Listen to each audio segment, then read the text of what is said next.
हम सबको भूलने की आदत है, लेकिन हमेशा भूलते समय एक पैटर्न फॉलो होता है। And what is that?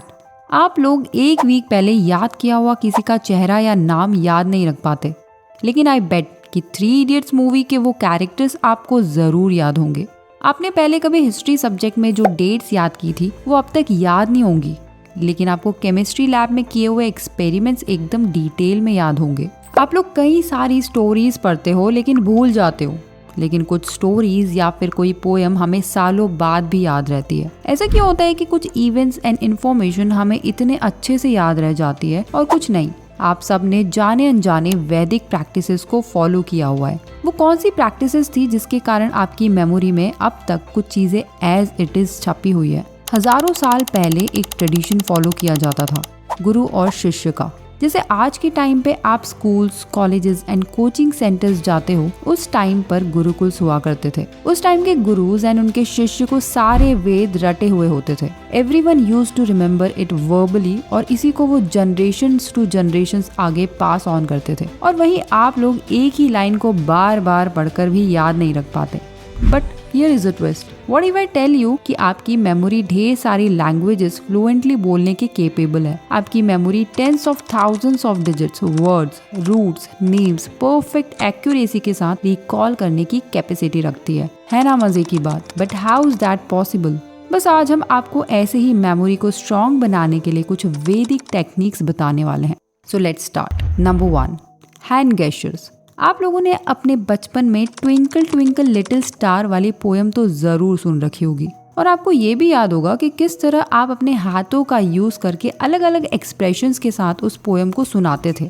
आपने उसे इतनी बार दोहराया है कि वो पोएम अब आप जिंदगी भर नहीं भूलोगे। तो यहाँ से हमें 2 चीजें समझ आती है कि अगर हमें कोई भी इंफॉर्मेशन लंबे समय के लिए याद रखनी है तो उसे बार बार रिसाइट करना, यानी कि उसे बार बार दोहराना जरूरी होता है। इससे हमारे ब्रेन के ज्यादा एरियाज इन्वॉल्व होते हैं। और सेकंड, कि जब भी हम किसी प्रकार के हैंड्स मूवमेंट करते हैं, किसी इन्फॉर्मेशन को उन गेस्चर्स के साथ जोड़ देते हैं, तो हमें उस इन्फॉर्मेशन को याद रखना बहुत ईजी हो जाता है। इसको करने से हमारे मल्टीपल सेंसेस एक्टिव हो जाते हैं, जिससे हमारी मेमोरी रिटेंशन बढ़ जाती है। आप इन गेस्चर्स का यूज करके बड़े बड़े आंसर्स और फॉर्मूलाज को याद कर सकते हो। पहले हमारे ऋषि मुनि भी अपने शिष्यों को इसी टेक्निक से 10,000 से ज्यादा वेदों के मंत्र कंठस्थ करवा देते थे। आई एम श्योर आपने किसी मंदिर में या घर में पंडित जी को पूजा करते हुए जरूर देखा होगा। वो इतने सारे मंत्र बिना किसी किताब के याद रखते हैं, वो भी विधि विधान के साथ। वो मंत्र पढ़ते वक्त हमेशा अपने हाथों और उंगलियों का यूज करते हुए दिखेंगे। हाथों के गेस्चर्स या स्पेशल एक्शन करते हुए याद किया हुआ कुछ भी हमारी परमानेंट मेमोरी में स्टोर हो जाता है। ब्रेन के अलग अलग हिस्से अलग अलग एक्टिविटीज को स्टोर करते हैं। वहीं जब आप किसी एक्शंस के साथ याद करते हैं तो मोटर कॉर्टेक्स के साथ साथ आपकी टेम्परेरी मेमोरी एनहांस हो जाती है, और रिपीट करने पर आपकी परमानेंट मेमोरी में ये इन्फॉर्मेशन स्टोर हो जाती है। एंशिएंट टाइम में ये टेक्निक्स कब से इस्तेमाल की जा रही है? यही तो कारण है पहले के ऋषि मुनियों की मेमोरी स्ट्रॉन्ग होने का। Number 2, mnemonics. I don't think कोई ऐसा होगा कि जिसे गाने सुनना पसंद नहीं है। आपने नोटिस किया होगा कि आपको सॉन्ग्स के लिरिक्स जल्दी याद हो जाते हैं। द लॉजिक बिहाइंड इज कि इन गानों को एक स्पेशल बीट्स के साथ बनाया जाता है। इस टेक्निक को आपको भी अपनी पढ़ाई में इस्तेमाल करना चाहिए। माना कि आप उसमें म्यूजिक और बेस ऐड नहीं कर सकते, मगर आप पढ़ाई के दौरान जरूरी आंसर्स को इस प्रकार से तोड़कर पढ़ सकते हो कि जिससे एक स्पेसिफिक पैटर्न बन जाए। इसी को निमोनिक्स कहते हैं। आपको याद होगा आपने रेनबो के कलर्स को विबग्योर से याद किया था। If I am not wrong, आपके फ्रेंड ने आपको पीरियोडिक टेबल भी एक निमोनिक के फॉर्म में याद कराया होगा, लाइक दैट।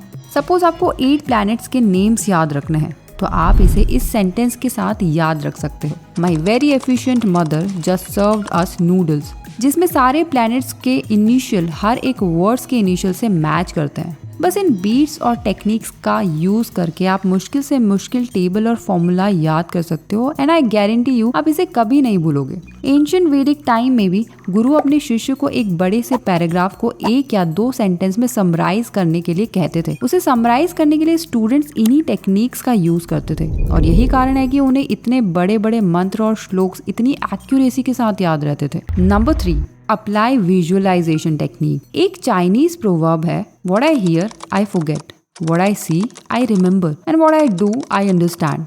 हमारे गुरुकुल में यही तरीका इस्तेमाल किया जाता था। आपने देखा होगा सबसे पहले छोटे बच्चों की पिक्चर मेमोरी विकसित की जाती है। बचपन में हमारी किताबों में भी कलरफुल इमेजेस होती थी और धीरे धीरे बड़े होते होते ये सब डायग्राम्स और टेबल्स में बदल गए। पर आप चाहें तो आज भी ये सब ऐसे ही याद रख सकते हो अपने पिक्चर मेमोरी को स्ट्रॉन्ग करके। और इसे स्ट्रॉन्ग बनाने के लिए आपको अलग अलग तरह से विजुअलाइज करना होगा। जैसे जब मेरे एग्जाम्स होते थे और मैं पढ़ा हुआ भूल जाती थी तो मैं एक ट्रिक यूज किया करती थी। मैं क्या करती थी, कोई भी एक टॉपिक के की पॉइंट्स नोट डाउन करती थी, फिर उस पर एक स्टोरी क्रिएट करती थी अपनी इमेजिनेशंस के थ्रू। इस तरह से हर की पॉइंट कवर करके उसे अपनी मेमोरी से रिपीट करती थी। ऐसे याद करने से टॉपिक भी सिंपल हो जाता था, इन्फॉर्मेशन भी पूरी तरह दिमाग में घुस जाती थी और मार्क्स भी फुल आते थे। जब आप सुनते हो तो वो चीज आपकी टेम्परेरी मेमोरी में ही स्टोर रहती है। जब आप देखते हो तो वो इन्फॉर्मेशन आपकी टेम्परेरी मेमोरी के साथ साथ विजुअल मेमोरी में स्टोर हो जाती है। लेकिन वो ही जब आप उसे समझते हो और उसे अप्लाई करते हो तो वो इन्फॉर्मेशन आपकी परमानेंट मेमोरी में स्टोर हो जाती है। और बार बार रिविजन करते रहने से ये परमानेंट मेमोरी के आसपास के एरियाज को भी एक्टिवेट कर देती है, जिससे आपकी मेमोरी और ज्यादा शार्प हो जाती है। नंबर 4, अवधान टेक्निक। ये जो हमारा ब्रेन है ना, वो है तो बहुत छोटा, पर जब बात हो स्टोरेज की तो ये अनलिमिटेड इंफॉर्मेशन स्टोर कर सकता है। एंशिएंट वैदिक टाइम में गुरु शिष्य को बिना किसी राइटिंग फॉर्मेट के 10,000 से भी ज्यादा श्लोक याद करवा देते थे। वहाँ स्टूडेंट को केवल एक स्पेशल सब्जेक्ट नहीं बल्कि पूरा लाइफ स्किल पढ़ाया जाता था। गाना गाने से लेकर खाना पकाने तक, मैथमेटिक्स सॉल्व करने से लेकर अस्त्र चलाने तक। अब मैं ये नहीं कह रही कि आप खाना बनाओ और अस्त्र चलाओ, लेकिन आप इस टेक्निक को जरूर फॉलो कर सकते हो, जिसको अवधान कहते हैं। आज भी कई गुरुकुल्स और स्कूल्स में इसकी प्रैक्टिस कराई जाती है। अवधान की प्रैक्टिस करते समय मल्टीपल टास्क किए जाते हैं और स्टूडेंट्स को वो सारे टास्क एक साथ परफॉर्म करना होता है। जैसे आपको एक लाइन पर चलते हुए, सर पर किताब बैलेंस करते हुए एक मैथ्स का क्वेश्चन सॉल्व करना है। वहीं आपके पीछे कोई जोर जोर से बेल बजाएगा जिसे आपको काउंट भी करना है और बताना है कि कितनी बार बजाई गई। सुनने में मुश्किल जरूर है, पर प्रैक्टिस मेक्स ह्यूमन परफेक्ट। आप सोच रहे होंगे अवधान की प्रैक्टिस तो हम रोज करते हैं। हम खाना खाने के साथ साथ मोबाइल भी चलाते हैं, उसी टाइम टीवी भी देखते हैं और व्हाट्सएप पर चैट भी कर लेते हैं। जो मल्टीटास्किंग आप करते हो उसको करने में डीप कंसंट्रेशन की जरूरत नहीं पड़ती, लेकिन अवधान प्रैक्टिस करते टाइम आपको high level of focus, memory and creativity की जरूरत पड़ती है। इससे ब्रेन के सेल्स एक्टिव हो जाते हैं। सेरोटोनिन का प्रोडक्शन इतना ज्यादा होता है जो आपके न्यूरॉन्स को ज्यादा कनेक्शंस प्रोवाइड करते हैं और आप और ज्यादा मेमोराइज करने के साथ साथ साइमल्टेनियसली अलग अलग टास्क पर ध्यान लगा सकते हो। आपकी अटेंशन रेट बढ़ने के साथ साथ कंसंट्रेशन लेवल इतना ज्यादा बढ़ जाता है कि अब आपके सामने चाहे कुछ भी हो रहा हो आपको फर्क नहीं पड़ेगा। तो अगर मैं इस वीडियो को समराइज करूं तो सबसे पहले हमने देखा कि कैसे हैंड गेस्चर्स का यूज करके आप अपने मल्टीपल सेंसेस को एक्टिवेट कर सकते हो। सेकंड, निमोनिक्स एक बहुत अच्छा मीडियम है किसी भी इंफॉर्मेशन को एसोसिएट करके पैटर्न या फिर मेंटल शॉर्टकट क्रिएट करके किसी भी टॉपिक को समराइज फॉर्म में बनाने की। Third is visualisation. आप डिटेल्ड और विविड मेंटल पिक्चर क्रिएट कर सकते हो जिसमें आप किसी भी सीन्स, ऑब्जेक्ट, सिचुएशंस या एक्सपीरियंस अपनी इमेजिनेशंस का यूज करके उसे किसी भी इंफॉर्मेशन के साथ जोड़ सकते हो, so that you will never be able to forget any information easily. Fourth is Avdhan.